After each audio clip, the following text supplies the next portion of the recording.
Kuya, pwede magtanong? Sige po. Kung nasagot mo yung tanong ko, may ampaw ka. Sige. Okay lang po na i-post. Anong pangalan niyo po? John Rafael M. Beguas. Anong bagay ang may leeg pero walang ulo? Anong bagay ang may leeg pero walang ulo? Pagong. Final answer po. Lang. 5 seconds. 5 4. Ano na ulit yung tanong?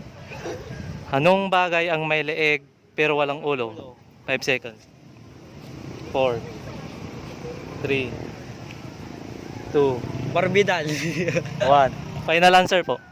Ayun, pag tinanggal mo yung ulo niya, wala siyang pag tinanggal mo yung ulo niya, yung leg lang matitira. Mali po.